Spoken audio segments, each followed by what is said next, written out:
بسم الله الرحمن الرحيم تبارك الذي بيده الملك وهو على كل شيء قدير الذي خلق الموت والحياة ليبلوكم أيكم أحسن عملا وهو العزيز الغفور الذي خلق 7 سماوات طباقا ما ترى في خلق الرحمن من تفاوت فارجع البصر هل ترى من فطور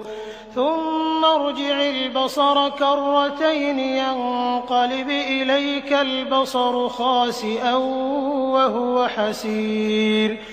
ولقد زينا السماء الدنيا بمصابيح وجعلناها رجوما للشياطين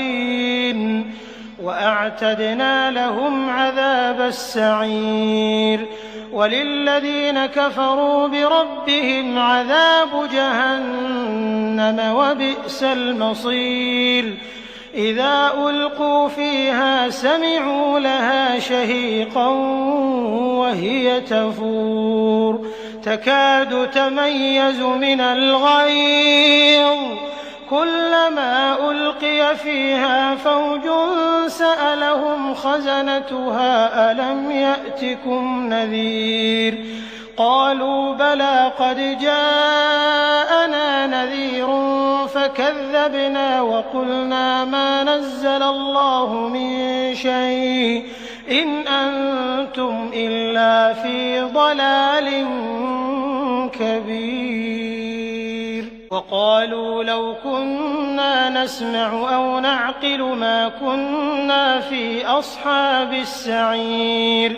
فاعترفوا بذنبهم فسحقا لأصحاب السعير إن الذين يخشون ربهم بالغيب لهم مغفرة وأجر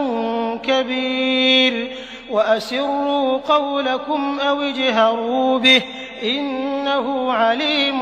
بذات الصدور ألا يعلم من خلق وهو اللطيف الخبير هو الذي جعل لكم الأرض ذلولا فامشوا في مناكبها وكلوا من رزقه وإليه النشور أأمنتم من في السماء أن يخسف بكم الأرض فإذا هي تمور أم أمنتم من في السماء أن يرسل عليكم حاصبا فستعلمون كيف نذير ولقد كذب الذين من قبلهم فكيف كان نكير أولم يروا إلى الطير فوقهم صافات ويقبضن ما يمسكهن إلا الرحمن إنه بكل شيء بصير أمن هذا الذي هو جند لكم ينصركم من دون الرحمن إن الكافرون إلا في غرور أمن هذا الذي يرزقكم إن أمسك رزقه بل لجوا في عتو ونفور أفمن يمشي مكبا على وجهه أهدى أمن يمشي سويا على صراط مستقيم قل هو الذي أنشأكم وجعل لكم السمع والأبصار والأفئدة قليلا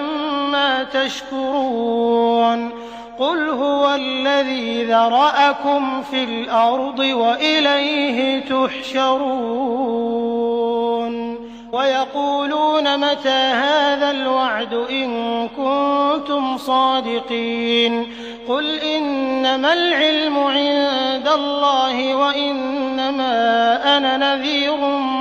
مبين فلما رأوه زلفة سيئت وجوه الذين كفروا وقيل هذا الذي كنتم به تدعون قل أرأيتم إن أهلكني الله ومن معي أو رحمنا فمن يجير الكافرين من عذاب أليم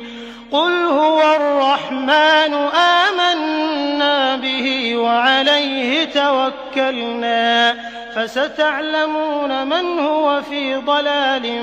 مبين قل أرأيتم إن أصبح ماؤكم غورا فمن يأتيكم بماء